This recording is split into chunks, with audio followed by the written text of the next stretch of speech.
दौडत आले, उतरले, रथ बाहेर लावला, धावत पळत जाऊन प्रत्येक पांडवाला गळ्यात मिठी मारून भेटले केले. द्रौपदीची विचारपूस केली. पांडव आणि भगवान श्रीकृष्ण एकमेकाचे आत्ते मामे भाऊ आहेत. आत्ते मामे भावंड आहेत. ती बसले, गप्पा सुरू झाल्या. 12 वर्ष, 1 वर्ष अज्ञातवास, आलेले अनुभव, दुःखाचे प्रसंग, घडलेल्या घटना, त्यातल्या भावना बोलत आहे. तास गेला, 2 तास गेले, 3 तास गेले. तशी द्रौपदी उठली, आत गेली आणि त्या मधल्या भिंतीत दरवाजा होता. त्या दरवाज्यातनं आत जाऊन सगळं शरीर आपलं लपवून तोंड बाहेर करून त्यांच्या गप्पा ऐकायला लागली.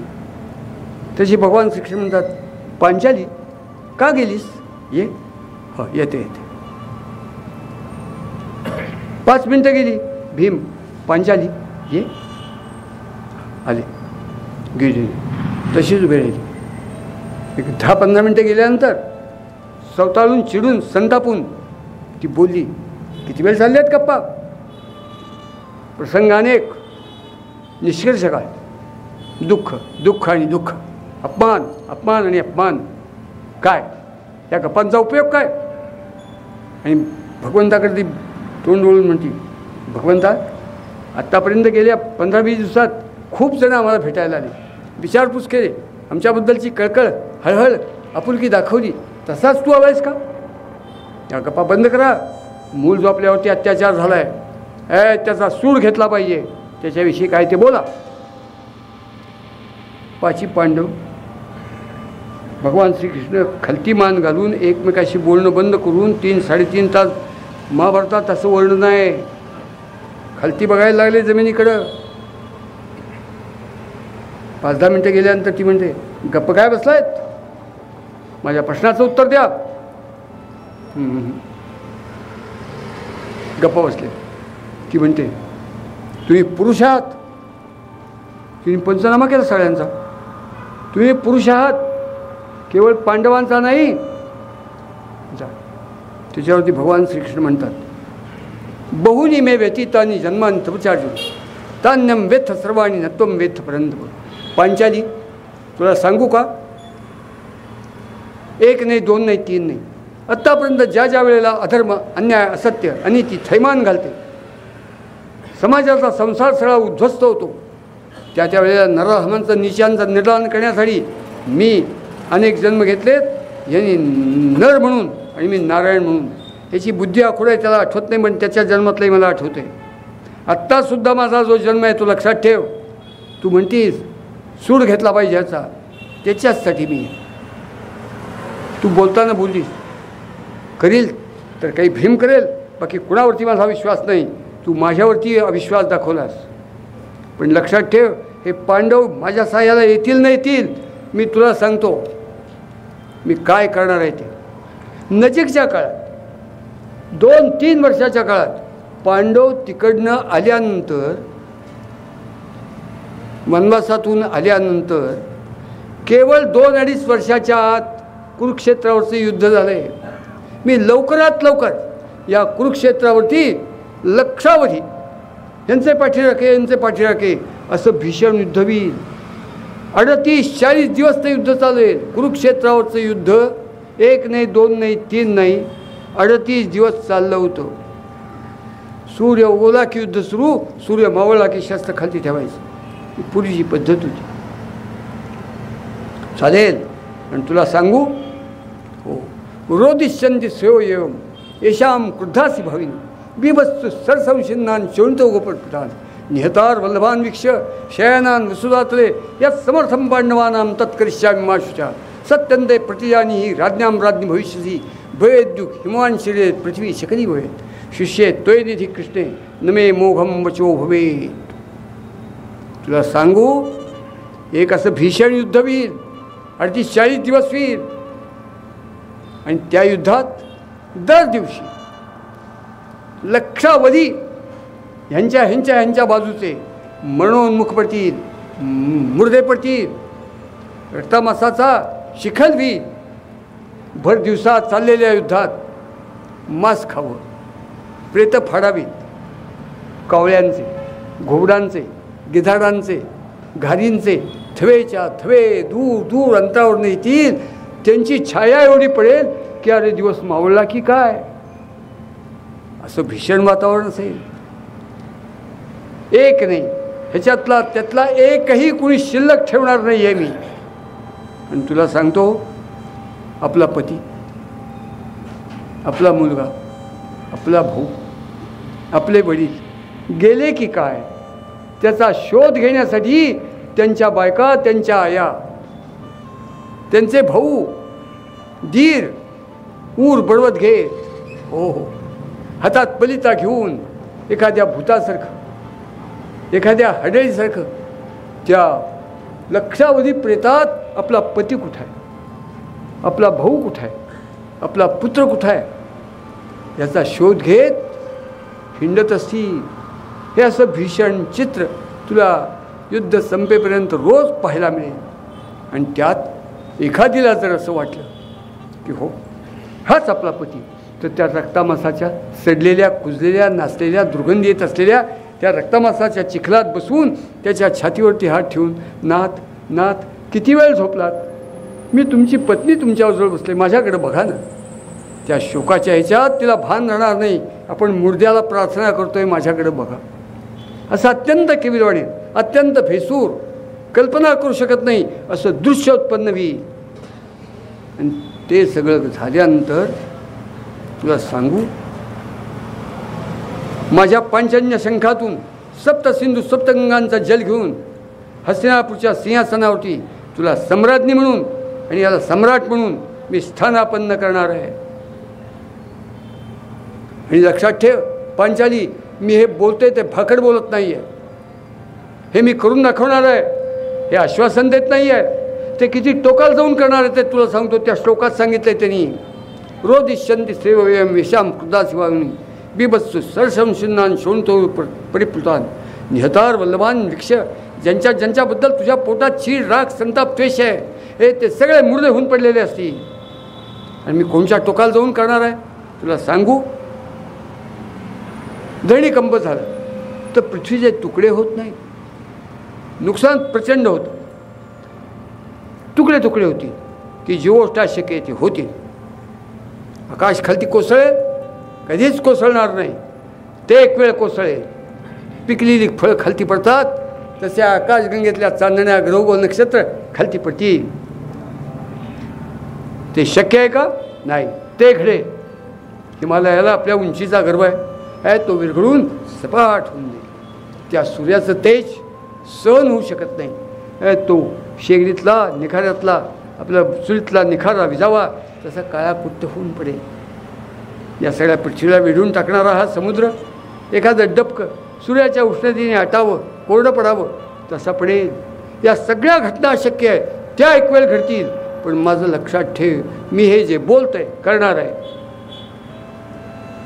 ते आश्वासन नाही, ते म्हणतात महाभारतात असलेले आश्वासन नाही.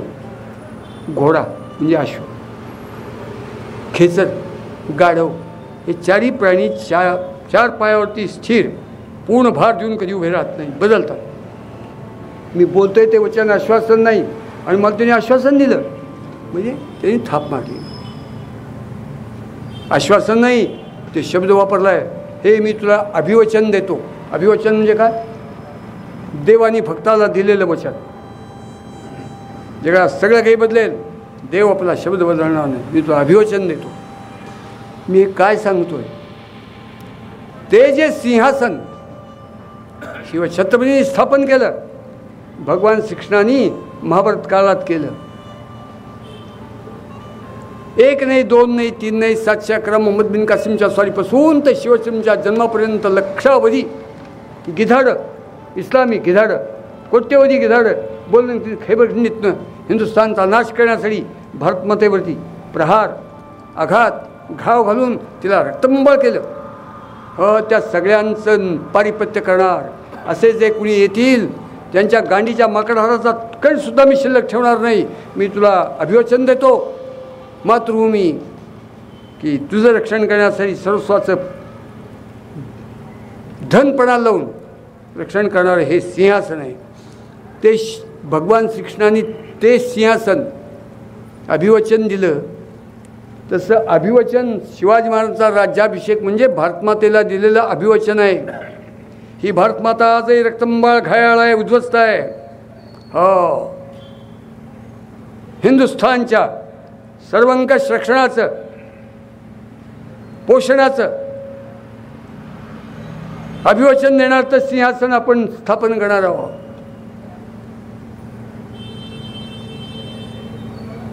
उभ्या देशाचा संसार चालवण्याचं अभिवचन त्या सिंहासनाच्या द्वारे शिवाजी महाराजांनी दिले ते आपण करणार आहोत.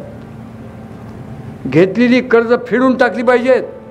या जगाच्या वाटेवरती ज्या ज्या भडव्यांनी या भारतमातेवरती घाव घातले, घायल केलं, रक्तंबाळ केलं, त्यांचे हिशोब मिटवणार ती ताकद त्या सिंहासनातून हिंदू समाजाला मिळणार आहे.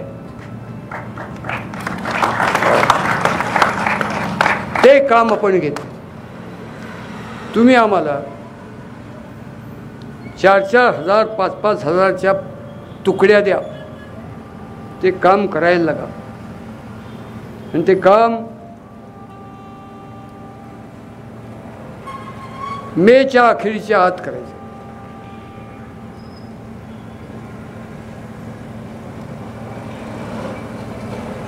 तेवढ्यासाठी यानं येतो म्हणून स्वार्थ कुणाला सुटला आहे का? मी अतिस्वार्थी, मी म्हणून आलो. मी आजपर्यंत गोव्यात कधी आलो नव्हतो. गोव्यात त्याला एक क्वालिटी लागते माणसाची, ती क्वालिटी माझ्या पर्सनॅलिटीमध्ये नाही आहे. कुठे गेला होता? आम्ही गोव्याला गेलो. आम्ही कधी गोव्याला आलो ते बरंच वाटत नाही. लोक ज्याच्यासाठी गोव्यात येतात जमत नाही, पण आलो. शेवटी हिंदू मनुष्य स्वार्थी आहे. तर तेवढं ते अभिवचन पाळणारा हिंदू समाज, हिंदुस्थान उत्पन्न करण्याचं काम त्या सिंहासनाच्या संस्थापनेपासून सुरू होणार आहे. हो, आणि ते काम महाराष्ट्र करणार. महाराष्ट्र मेला तरी राष्ट्र मेले, मराठ्या विना राष्ट्र काढा न चाले. भूदल, नौदल, वायुदल, अण्वस्त्र, क्षेपणास्त्र या हिंदुस्थानच्या, या भारतमातेच्या, या धर्माच्या रक्षणासाठी जितके आवश्यक आहे त्याच्या अनंतपट आवश्यक ही स्फूर्ती प्रेरणा देणारं शिवछत्रपतींनी दिलेले जे अभिवचन आहेत ते स्थापन करणं महत्त्वाचं आहे. ते करणार आपण. या देशाच्या स्वातंत्र्याची, सार्वभौमत्वाची, अस्तित्वाची, सगळ्या शत्रूंना निर्दालन करण्याची हे कामगिरी करणार ते सिंहासन आहे. ते करायचं आहे आपल्याला.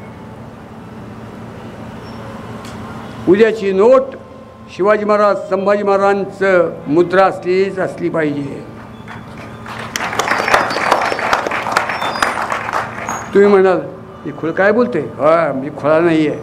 माझ्या मुखे माझं बोलू येतो देवा अर्थ कोय भाव तोची जाणे. शिवाजी महाराज मला सांगत आहेत, संभाजी तू लोकांना हे सांग, हे आवश्यक आहे. दुसरा मार्ग नाही आपल्याला. तुमच्यापैकी कोण या कामासाठी वेळ दिला पाहिजे, पैसा दिला पाहिजे, कष्ट केले पाहिजे, स्वतःचं सुख बाजूला टाकलं पाहिजे आणि केलं पाहिजे.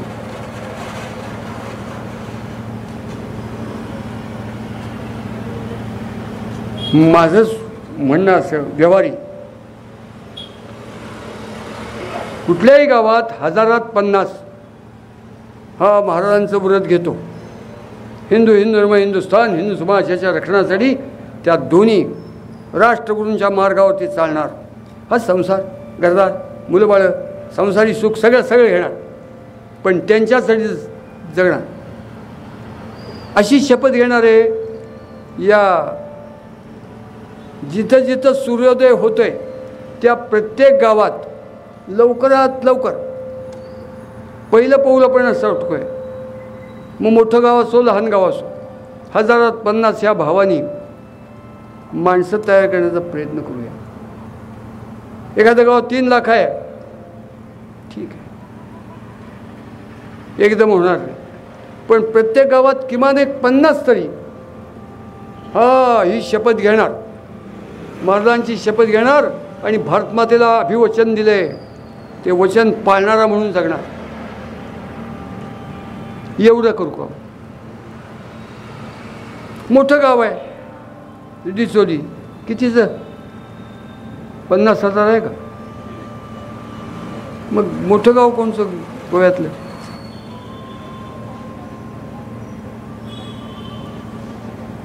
लाखाची गावं किती? 50,000ची गावं. मी तेच ऐकलं की गावं मोठी नाही. ठीक आहे, कुठल्याही गावात किमान 50 एवढाच पराक्रम सध्या करू. डिचोलीत काय आणि पणजीत काय आणि कुठल्या गावात काय, किमान 50. मी हिंदवी स्वराज्याचं व्रत घेऊन जगणार आणि दरवर्षी माझ्या गुरुच्या दर्शनाला जाणार. एवढं करूया का? हळूहळू होईल. एकदम पोरगं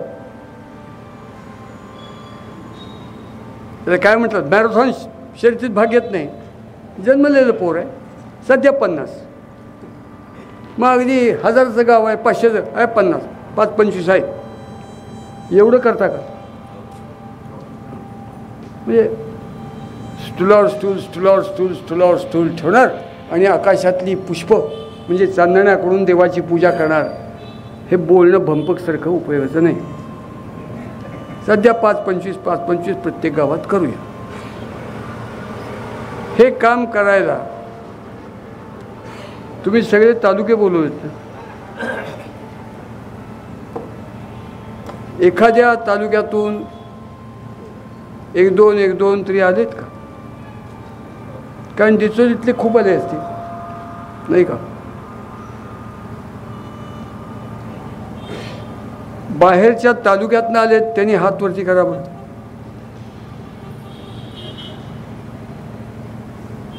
राहत डिचोलीतनं आलेत त्यांनी हात वरती करा बरं.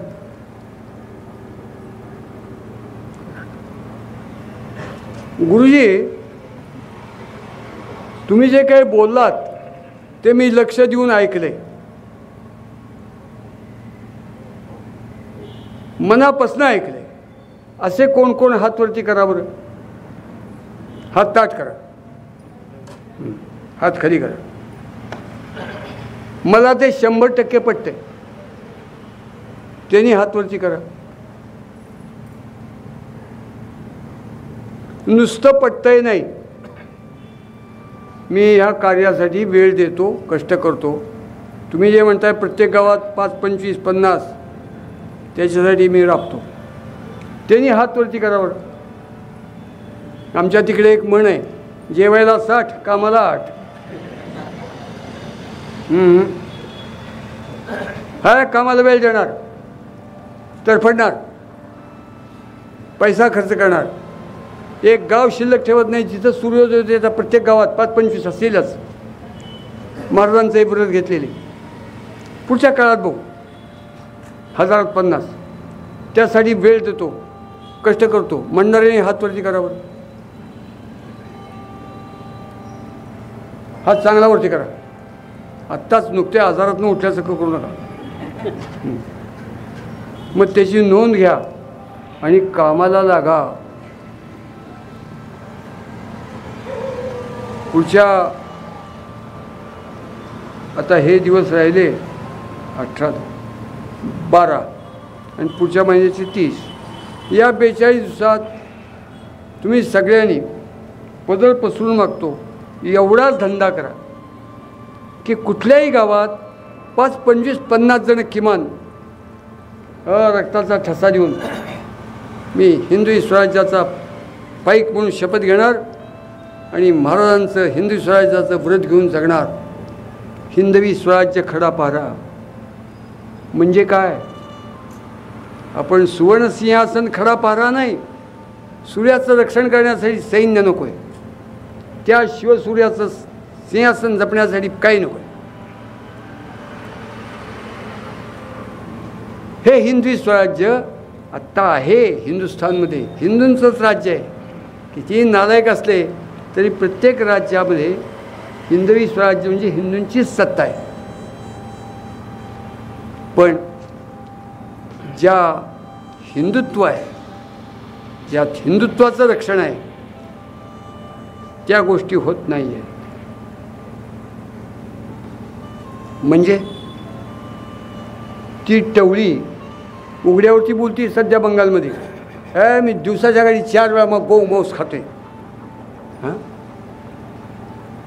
त्याचा राग हिंदूला येत नाही. त्या गावात असे जे कुणी असतील हिंदवी स्वराज्य खरा पाराची शपथ घेणारे, आमच्या गावात गाय विकली जाणार नाही, गाय कापली जाणार नाही, आम्हाला परवडणार नाही.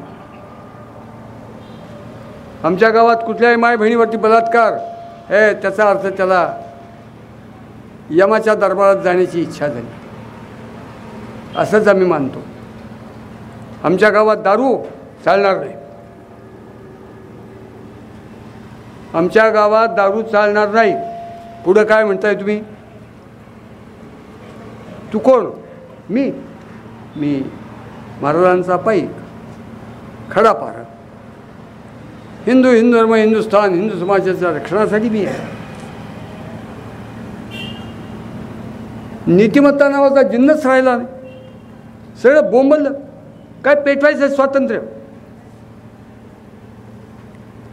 एकाही माय बहिणीचं शील सुरक्षित नाही, ते स्वातंत्र्य कसं झालंय? नाही, त्याच्यासाठी मी आहे. अशा कितीतरी गोष्टी आहेत की ज्या त्या गावातले हजार, आता डिचोली काय 20,000 ना, आता 20 गुणिले 50, 1,000 हे व्रत घेतलेले पाहिजेत. किमान 50 करा सध्या.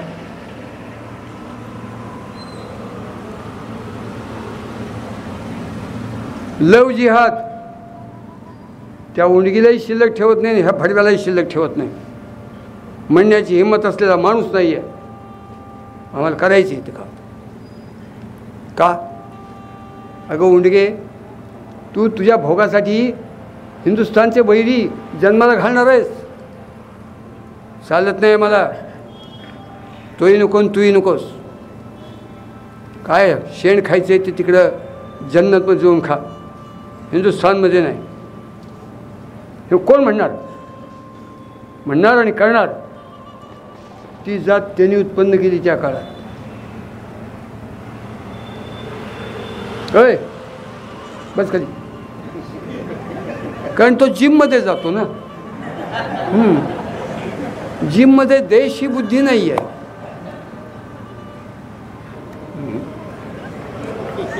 गावगावात तालमी नाही, गोव्याची ती संस्कृतीही नाही. 12, 14, 15, 18, 20 वर्षाची पोरं कुस्ती खेळली पाहिजे. कारण आम्हाला कुस्ती पाकिस्तानशी, चीनशी, जगातल्या हरामखोर राष्ट्रांशी कुस्ती खेळायची रंगणा होती. जिम चालत नाही आम्हाला. आम्हाला लढायचं आहे. तुला काय प्रिय आहे? तुला काय आवडतं? कुणी म्हणेल कुठलं पक्वानाचं नाव, कुठल्या कपड्याचं नाव, कुठल्या ग्रंथाचं. आम्हाला शत्रूंचं नरडं फोडून रक्त पिणं आवडतं. असं जगणारी पोरं आपल्याला उत्पन्न करायची. मी मगाशी म्हणलो, भूजल, नौजल, वायुजल, क्षेपणास्त्र, अण्वस्त्र, त्याच्यासारखं हे व्रत घेतलेले लोक त्यांच्यापेक्षा कैक पट आवश्यक. माझं सगळं बोलणं एकांतिक आणि टोकाचं वाटेल, पण ते टोकाचं नाही, ते आवश्यक आहे.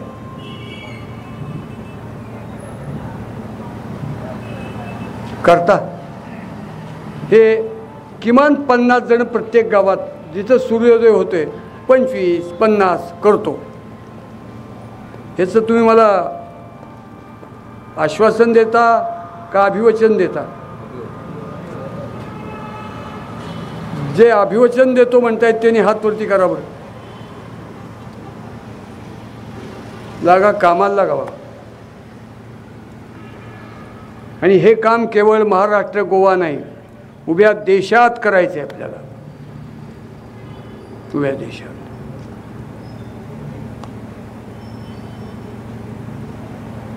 भाषा कोणची असो, पंथ, संप्रदाय, गट तट राजकारण पक्ष कोणचे असोत, शिवछत्रपतींचं हिंदवी स्वराज्याचं व्रत घेतलेला हिंदू समाज उत्पन्न करण्यासाठी आपण आहोत. तोच फक्त या विश्वाच्या पाठीवरती भारताला हिंदुस्थान म्हणून जगवे. बाकी नान्यत पंथ हा विद्यते नाही, तुमच्याजवळ काहीच नाही आहे. चलूया आपण, लागूया कामाला. मला आश्चर्य वाटलं, अगदीच किरकोळ एखाद दुसरं कुणी उठलं नाही हो. म्हणजे कवडी इतकी अक्कल नसलेल्या माणसाच्या भाषणालाही इथले लोक बसू शकतात, याचं आश्चर्य वाटलं. होय, तुका टाकावा थुंकोनी, बोलता बोलता लिहिताना वाचताना शब्द चुकतो. तुकारामानं खरं म्हणायचं होतं, संभा टाकावा थुंकोनी. या मूर्ख संभाजीच्या तोंडावर थुंका उपयोगाचा नाही माणूस. ते चुकून ते तुका म्हणले. असल्या मूर्ख माणसाचं भाषण तुम्ही इतके वेळ ऐकलं, आनंद. देशाचं कोट कल्याण निश्चित करायला तुम्ही तयार व्हाल.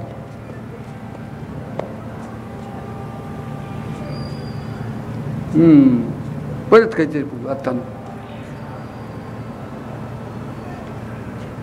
बोलणे जाते विरोनी अमर राहे सत्कृती.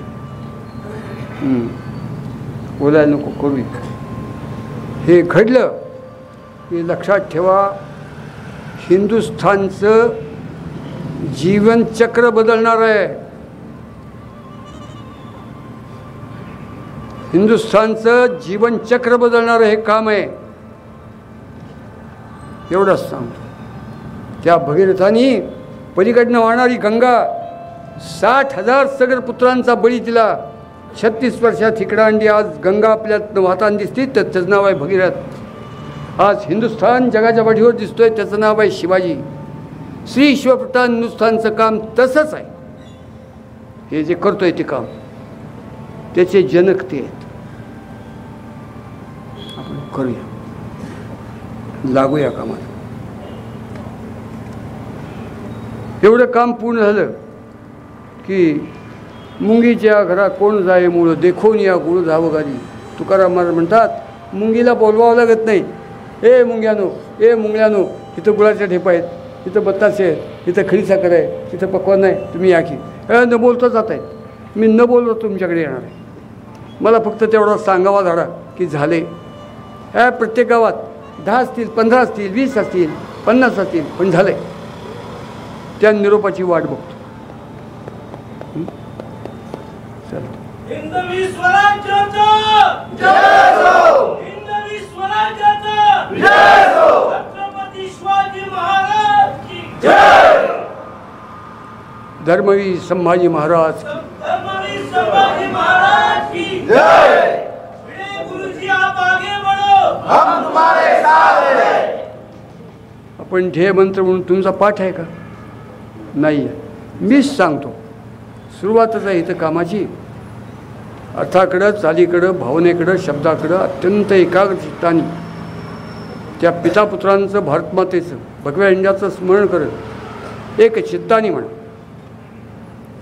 शिवरायांचे 8वावे रूप, शिवरायांचे 8वावे रूप, शिवरायांचा 8वावा प्रताप, शिवरायांचा 8वावा प्रताप, शिवरायांचा 8वावा साक्षेप, शिवरायांचा 8वावा साक्षेप, भूमंडळी, भूमंडळी, शिवरायांचे कैसे बोलणे, शिवरायांचे कैसे बोलणे, शिवरायांचे कैसे चालणे, शिवरायांचे कैसे चालणे, शिवरायांची सलगी देणे, शिवरायांची सलगी देणे, कैसी असे, कैसी असे, सकल सुखांचा केला त्याग, सकल सुखांचा केला त्याग, म्हणून साधिजे तो योग, म्हणून साधिजे तो योग, राज्य साधनाची लगबग, राज्य साधनाची लगबग, कैसी केली, याहुनी करावे विशेष तरीच म्हणवावे पुरुष या उपरी आता विशेष काय लिहावे शिवरायासी आठवावे जीवित तृणवत मानावे इहलोकी परलोकी उरावे कीर्ती रूपे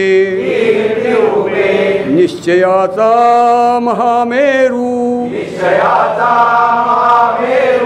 बहुत जनासी आधारू अखंड स्थितीचा निर्धारू श्रीमंत योगी पुण्यश्लोक छत्रपती श्री शिवाजी महाराज की जय.